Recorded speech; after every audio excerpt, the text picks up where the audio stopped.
Listo. Bueno, de nuevo por aquí, como todos, ahora en todos los episodios, junto a Nitu Pérez Osuna, que me acompaña. Nitu, ¿cómo estás? Yo estoy encantada, sobre todo porque tenemos allí en el medio, entre nosotros dos, a Juan Pablo Guanipa, un líder que yo conozco, bueno, hace 1000 años, no vamos a decir cuánto, pero de toda la vida, desde chiquito. Y siempre, bueno, además de que le tengo mucho cariño, como se lo tuve a su papá, me parece que ha estado en una línea, digamos, recta, con una constancia, sin desviarse, sin voltear para los lados, muy honesta. Así que a mí me encanta tenerte. Eso no significa que no te vayamos a metrallar preguntas. No, el que me caigas muy bien. Muchas gracias por eso y me alegra mucho verte también. Recuerdo muchos eventos en los que, en luchas duras en las que uno se ha vinculado, tú has estado allí por lo menos para darnos espacio, para darnos posibilidad de manifestar lo que pensamos, y eso siempre se agradece, además de la amistad de nuestros padres y la amistad que nosotros tenemos. Así es. Esa Oye, amistad Juan Pablo, te da gracias. la libertad de decir lo que tú quieras y de Yo lo sé, porque tú eres de esos líderes que uno le puede preguntar lo que sea. Tú creciste realmente en democracia y tú entiendes perfectamente lo que es el trabajo del periodista, que es caerle a preguntas a ustedes aunque sean incómodas. Así que voy a dejarle el camino abierto a Orlando. No, yo quiero agradecer a Juan Pablo, quiero también extenderme al reconocimiento de Nitu, porque yo creo que en un mundo, ¿no? El mundo venezolano opositor, donde la decencia es tan escasa, Juan Pablo ha demostrado decencia, ¿no? Continuamente y de manera elocuente, sobre todo cuando otros no lo han hecho, y bueno, me extiendo a ese reconocimiento aprovechando que aunque no estamos en persona, te podemos ver. No, en persona, por favor.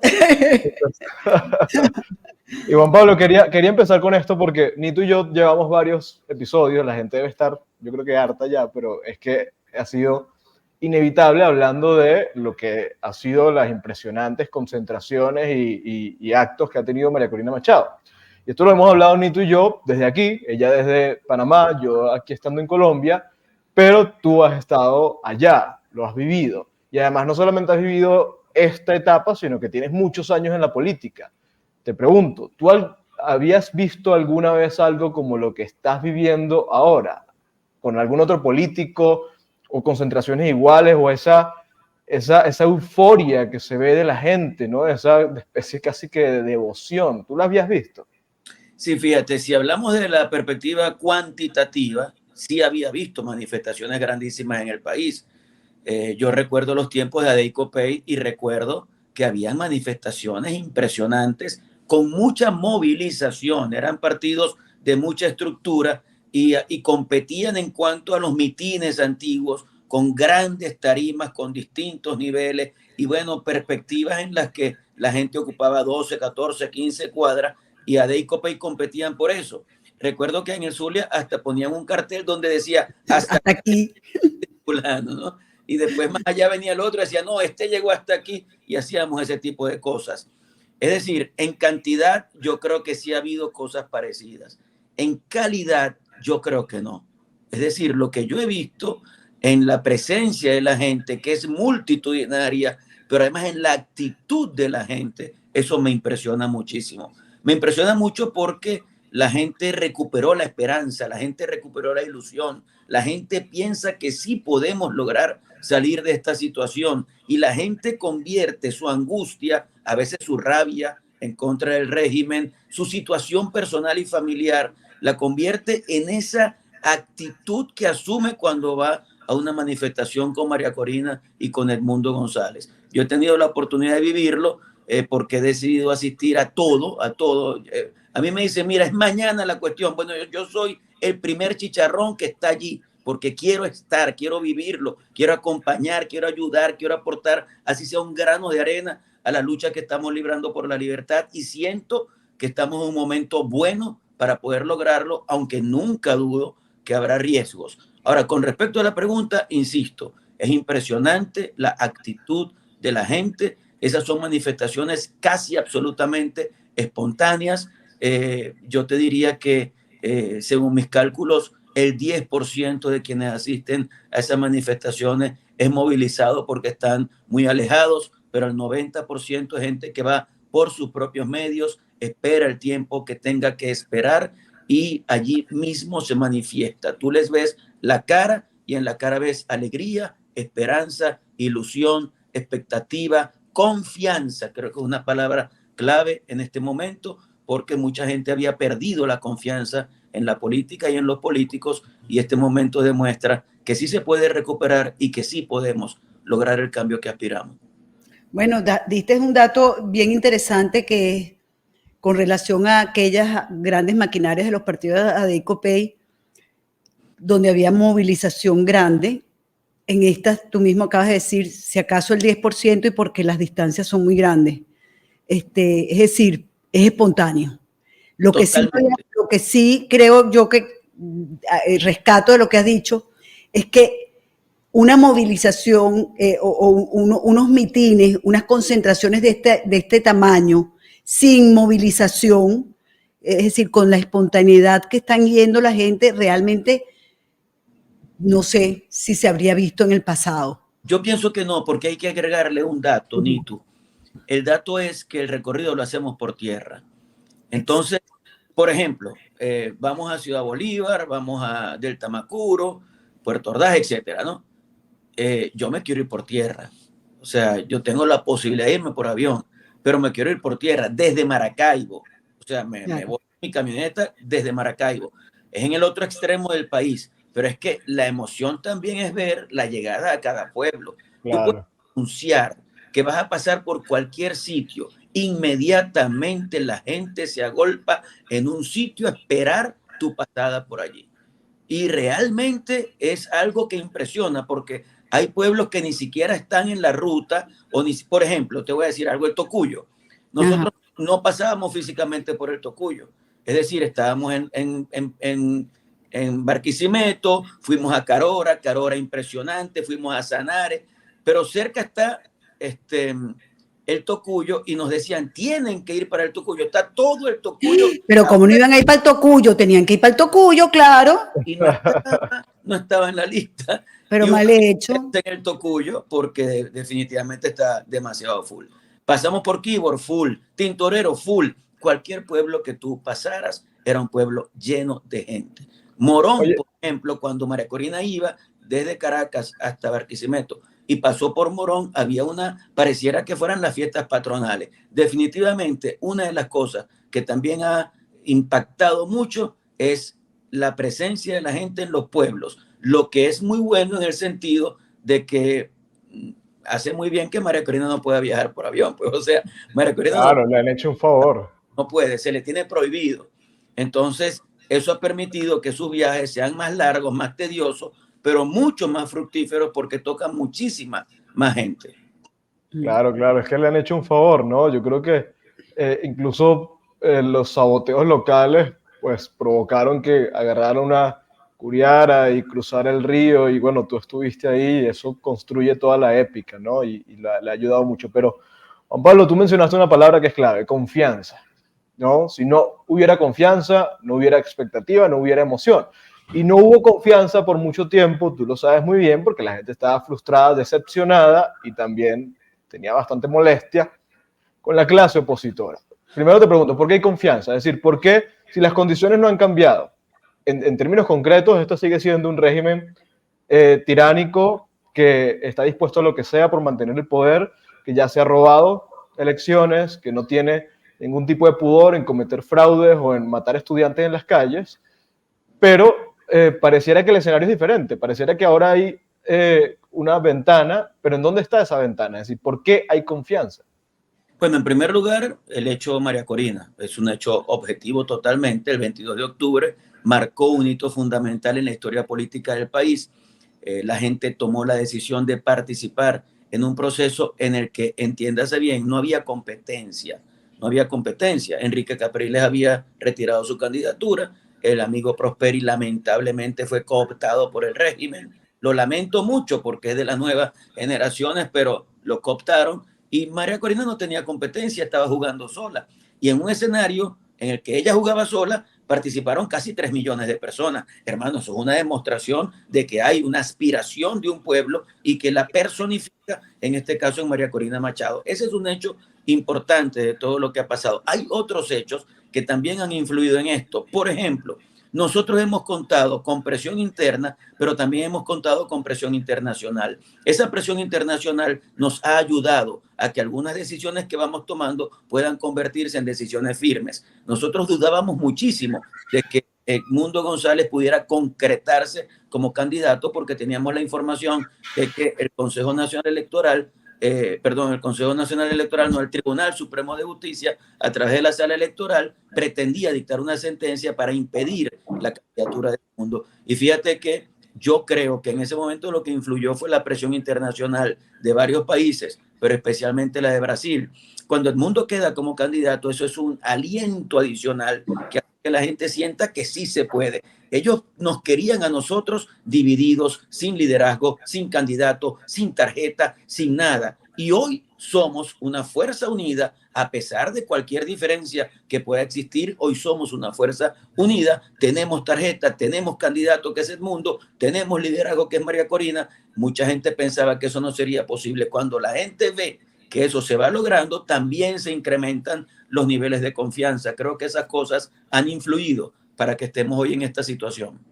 Mira, yo no tengo duda que hay una absoluta unión, unidad, digamos, en los sectores de base. El pueblo venezolano está unido, tiene una esperanza, se ve en cada concentración. Pero la pregunta que te haría es, ¿lo mismo pasa en la dirigencia política? Porque yo te veo a ti, yo veo a Andrés Velázquez, yo veo a César Pérez Viva, veo a Delsa Solórzano, acompañar a la candidata y los veo con entusiasmo, con entrega y con convicción. Pero hasta ahí, a los demás no los veo mucho. Me atrevería a preguntarte qué sector de Primero Justicia está con María Corina y cuál no, porque Primero Justicia está como dividido en tres sectores. ¿Cuál es la jugada allí adentro? Porque sin duda alguna que la unidad de la base, la unidad del pueblo venezolano puede con todo. ¿Se han dado cuenta estos liderazgos políticos que o se arriman al mingo o se los va a llevar la corriente? Yo creo que sí, Nitu. Te puedo decir que en Primero Justicia obviamente ha habido discusiones, ha habido diferencias y gracias a Dios hemos tomado las mejores decisiones.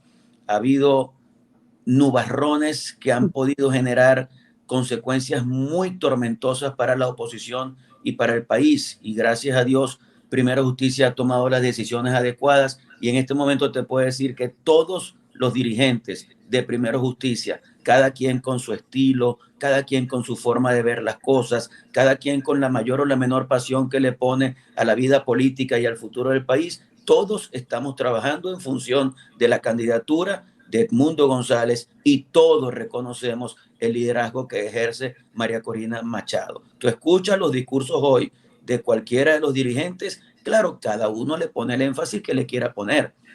Yo por lo menos estoy entregado totalmente y estoy entregado totalmente porque yo quiero que salgamos de esto. O sea, para nosotros lo importante es salir de esto. Y si la persona para salir de esto, para acompañarnos, para impulsar ese esfuerzo es María Corina, la acompaño sin ningún inconveniente. Y si hubiera sido otra persona, lo acompaño o la acompaño sin ningún inconveniente. Es que cuando llega el momento de Venezuela, cualquier diferencia que puedas tener se convierte en mínima. Por lo menos así lo veo yo. Y por eso me entrego de esta manera. Habrá alguien que dirá, mira que estás muy entregado, que a mí me importa un carajo lo que digan. A mí lo que me importa realmente es que el país salga de la situación que está viviendo. Y creo que para eso tenemos que tener desprendimiento. Yo no puedo pensar en qué es lo que me beneficia a mí en lo personal. Yo tengo que pensar en qué es lo que beneficia al país. Y lo que beneficia al país me va a beneficiar a mí, va a beneficiar a mis hijos, va a beneficiar al futuro de Venezuela. Tengo que pensar de esa manera. Oye, Juan Pablo, un poco extendiendo la pregunta de Nitu, porque ustedes saben muy bien, lo saben mejor que nosotros, cómo está cohesionado y cómo funciona todo ese mundo, ¿no? Cómo está el ecosistema. Pero nosotros, pues, tampoco somos ingenuos y sabemos que hay intereses.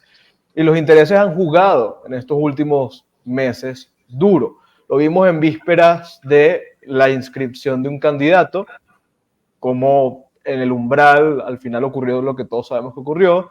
Lo vimos en vísperas de la selección de Edmundo González, la misma inscripción de la tarjeta de la MUD.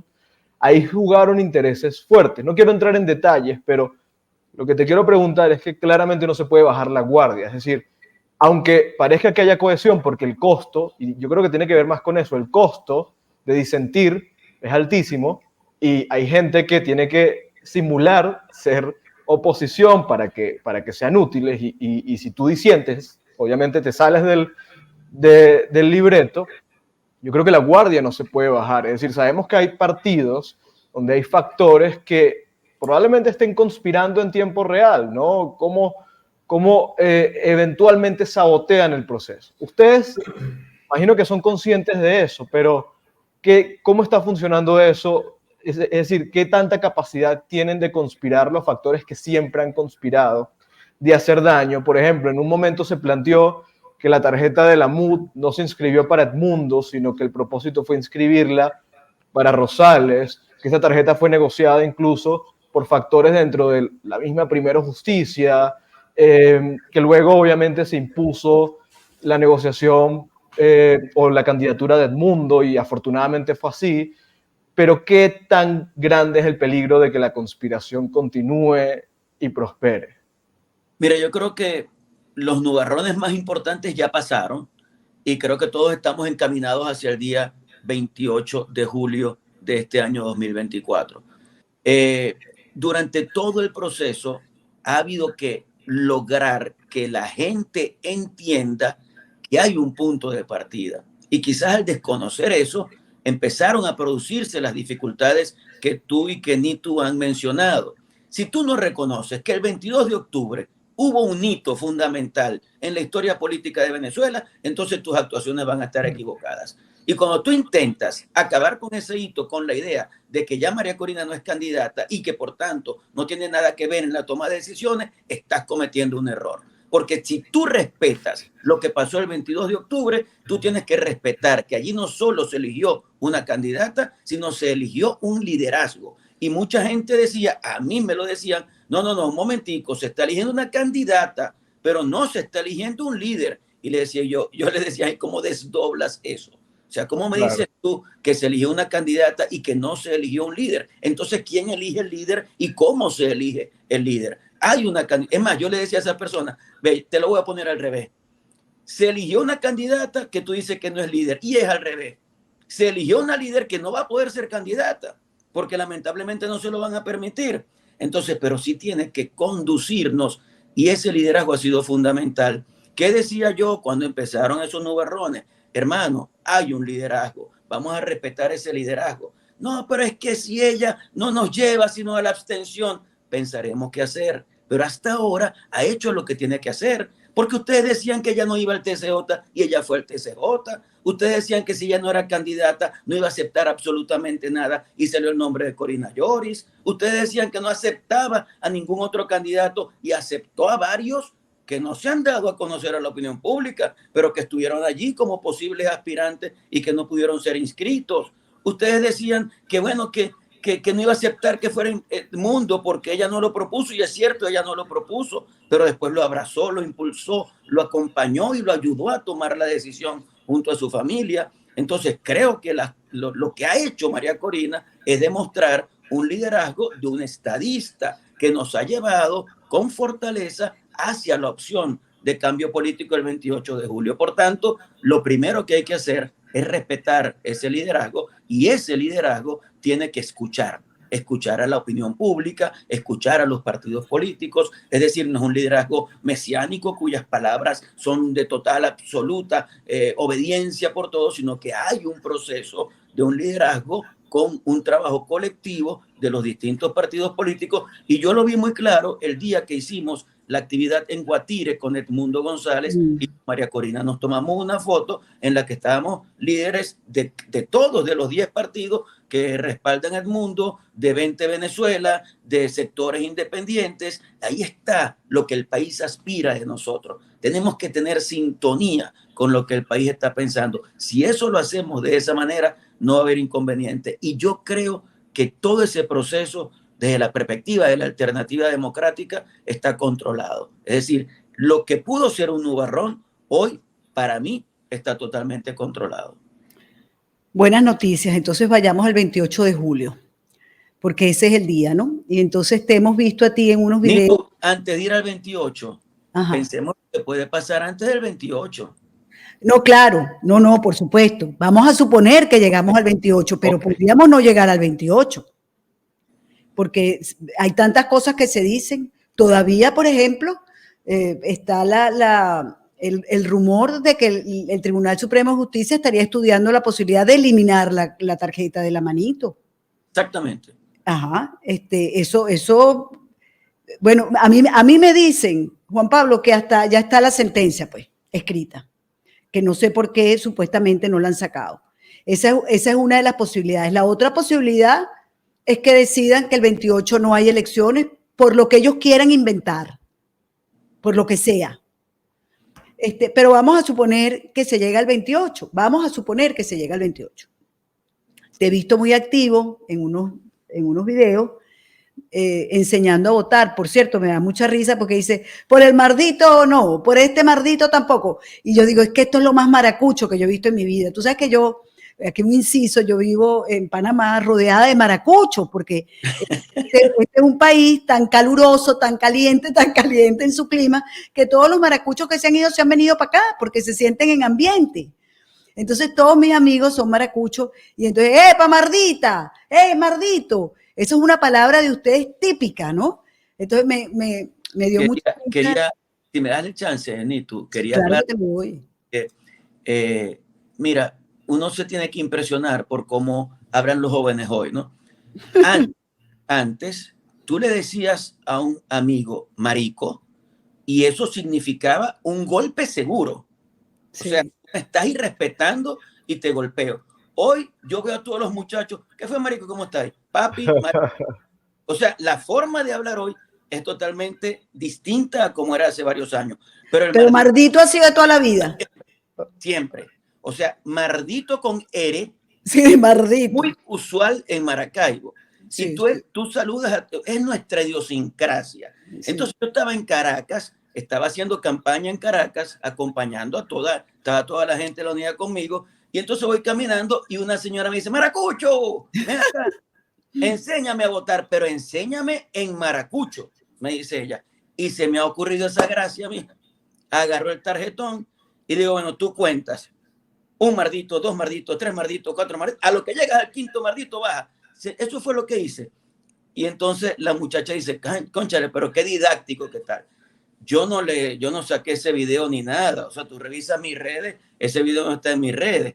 Alguien captó el momento, lo publicó y se ha viralizado de una manera impresionante, que ahora me dicen que el régimen está totalmente desesperado para ver si me ponen preso o algo. ¿Ah, sí? Ha habido un escándalo con eso, Nito, aquí, que no tienes idea. Pero entonces eso es de conocer la idiosincrasia zuliana. Totalmente. Pero eso yo te iba a preguntar, porque con lo sensible que anda el régimen, con que cualquier cosa la ven como una amenaza, te iba a preguntar si no habías recibido reacciones o ataques o lo que sea precisamente por ese video. Bueno, he recibido ataques de los que uno conoce, que son esas personas que están en el mundo de la comunicación social, porque dicen ser periodistas desde la perspectiva chavista y realmente es obvio que irrespetan su profesión. Y también de algunos que son comunicadores de hecho, no de derecho, pero que también salen a decir cosas, ¿no? Y entonces lo primero que hacen es utilizar la misma palabra, pero con la L con respecto a mí. Y eso sí es una ofensa, ¿no? Claro. Acá tú puedes decirle mardito a todo el mundo, pero si tú... Pero maldito no.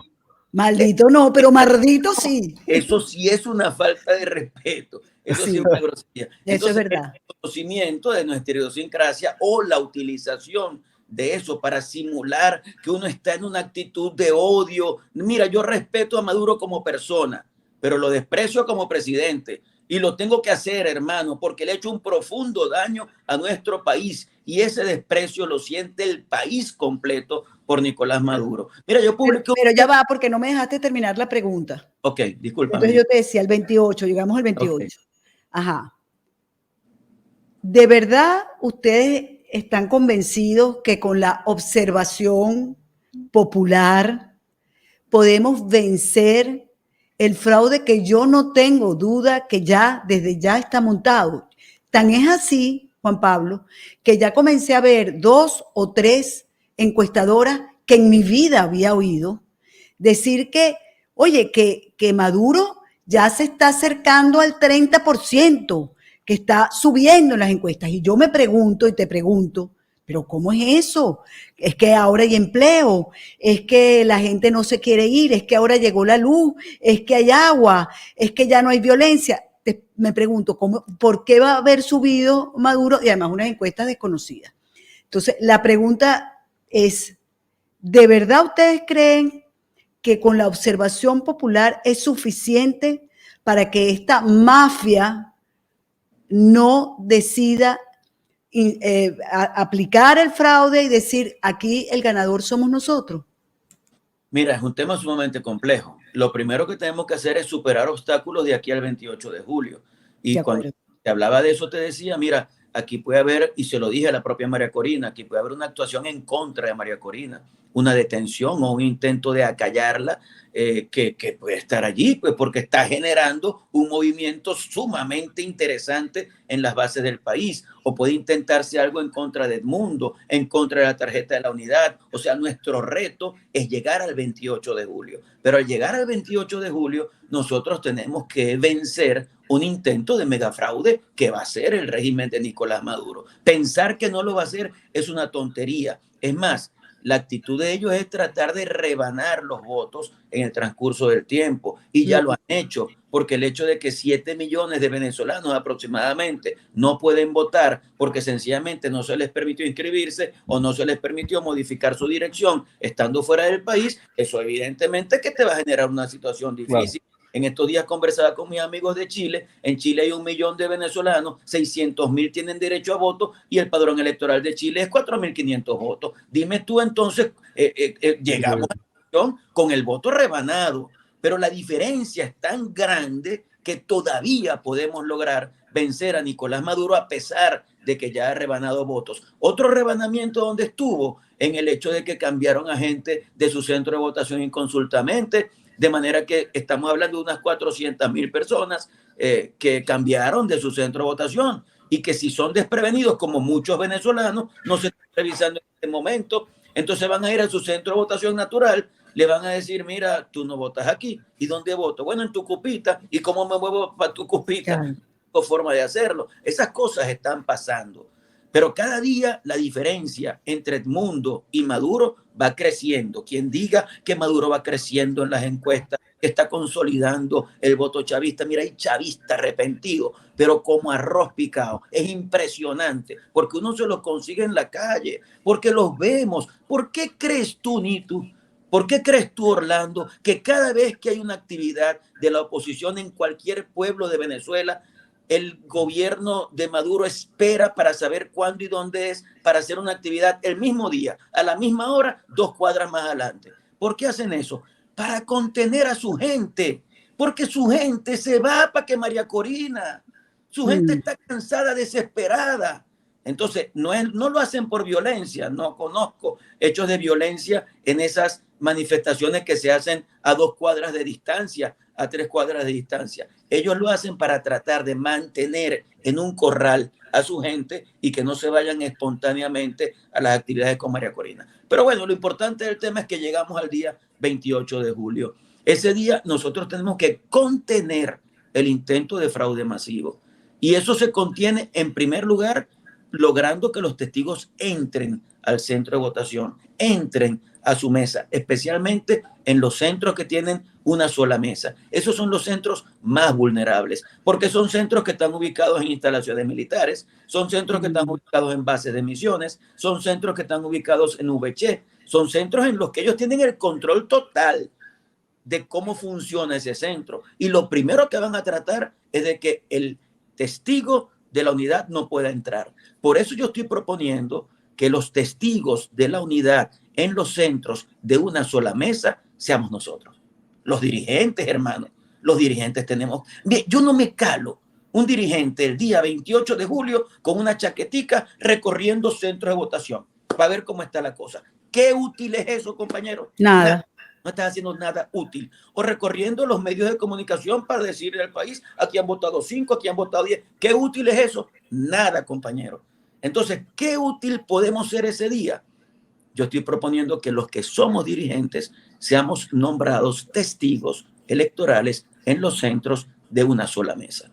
No hay 2.000 dirigentes importantes así que tienen ínfulas en el país. Bueno, vamos a meternos en donde Yo creo que más. Hay más. Hay muchos más. Hay muchos más. Entonces, bueno, es una propuesta, pero nosotros tenemos que contener el intento de fraude en las mesas. Otra forma de contenerlo es esa observación de la que tú hablas, popular, que significa que la gente llega, vota y se queda en el centro de votación. Si puede estar en las inmediaciones de la mesa, perfecto, pero que esté en el centro de votación, que ellos vean que estamos allí, que estamos restiados con la defensa de la voluntad del pueblo venezolano. Así que hay que hacer mucho, pero nuestra labor fundamental ese día es contener un intento de fraude. Oye, Juan Pablo, más allá del intento de fraude, que sabemos que es algo inevitable e inminente si se llega al 28 de julio, porque aquí no se trata de la capacidad que tenga Edmundo de ganarle a Maduro en votos. Esa capacidad yo creo que siempre la ha tenido la oposición, ¿no? Aquí el problema es el fraude y además cómo ellos van a resguardar el fraude. Yo creo, y no quiero entrar en detalles porque creo que no corresponde de que ustedes nos digan si tienen un plan, cuál es el plan, qué están haciendo, qué se está negociando, lo que sea, pero quiero saber o que me digas qué tan conscientes son de que para esta gente la continuidad en Miraflores, la continuidad en el poder es una cuestión de supervivencia. Es decir, sí, ellos han optado por seguir en el poder porque de lo contrario, pues no sobreviven, ¿no? Políticamente. No sobreviven porque pesa sobre ellos Corte Penal Internacional, porque pesa sobre ellos crímenes de lesa humanidad, etc. Entonces, van a resguardar el fraude con todo lo que tenga. Son conscientes de eso, es decir, el mundo es consciente de eso, porque vamos a necesitar acompañamiento de la comunidad internacional. Ya nos enteramos hoy que ni Colombia ni Brasil van a enviar misión de observación, la de la Unión Europea tampoco.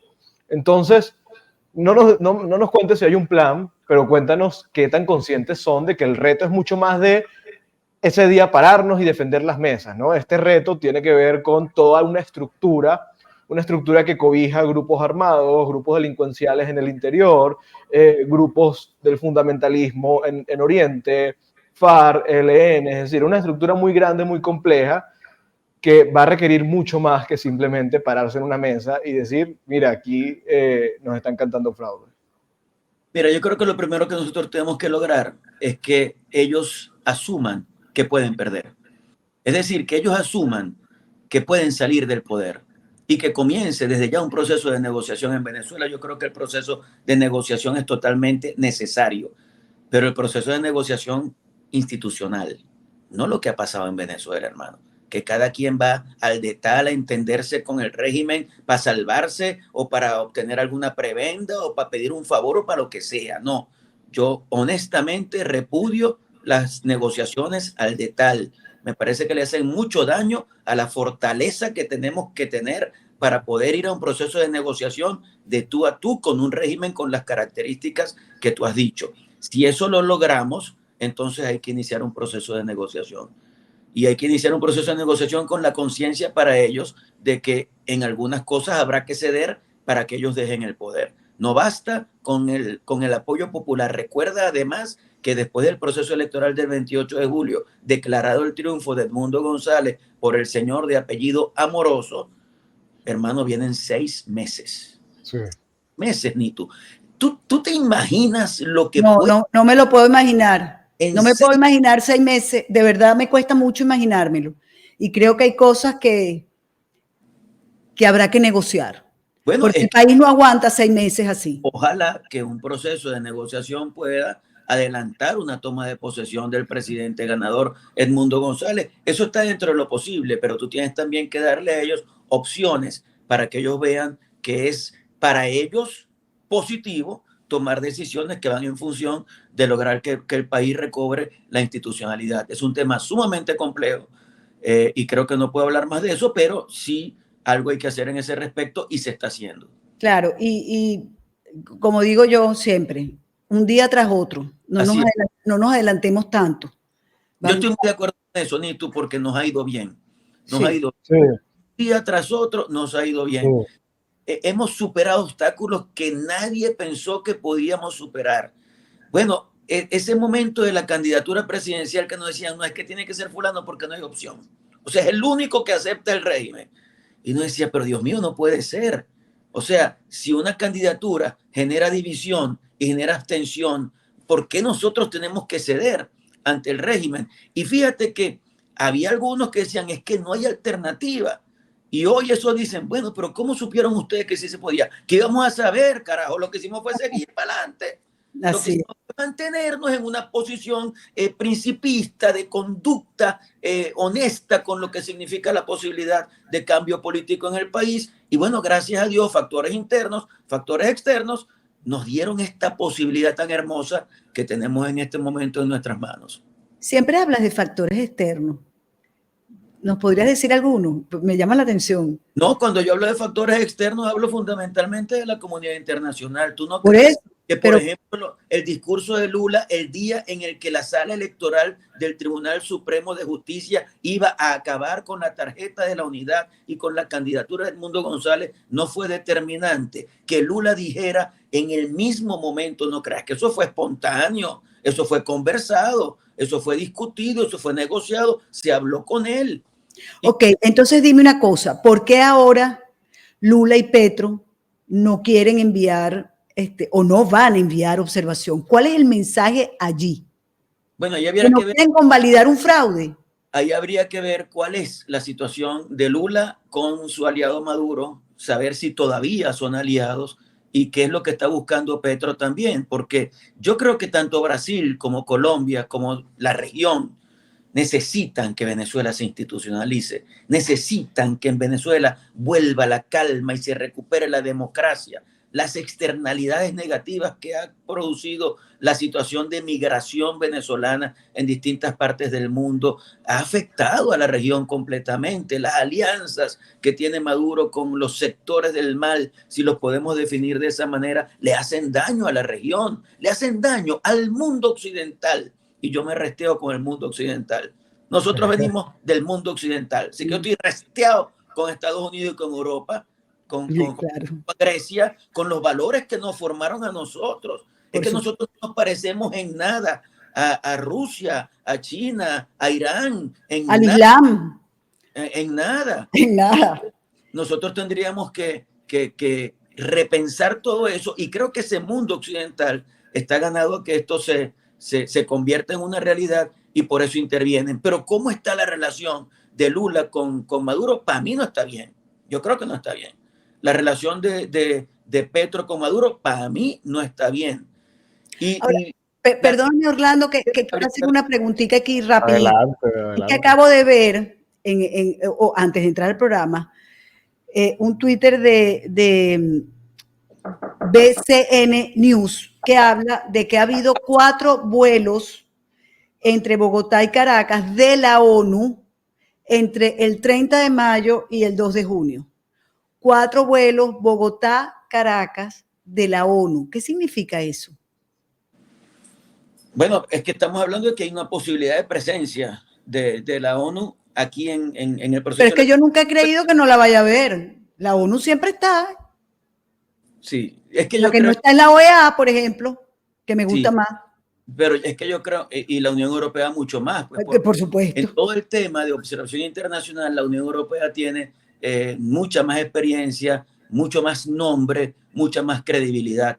Y además la Unión Europea está clara, taxativamente en el Acuerdo de Barbados. Y por eso nosotros no podemos resignarnos y ya está. Deberíamos seguir peleando para que se respete ese acuerdo y para que podamos tener aquí a la Unión Europea. Obviamente hoy se ve bastante complicado y difícil, pero ya hemos visto que las cosas se van dando si somos persistentes, si somos tenaces, si mantenemos los puntos, si no nos damos por vencidos de buenas a primeras. Creo que hay que insistir con que la Unión Europea debe venir a Venezuela.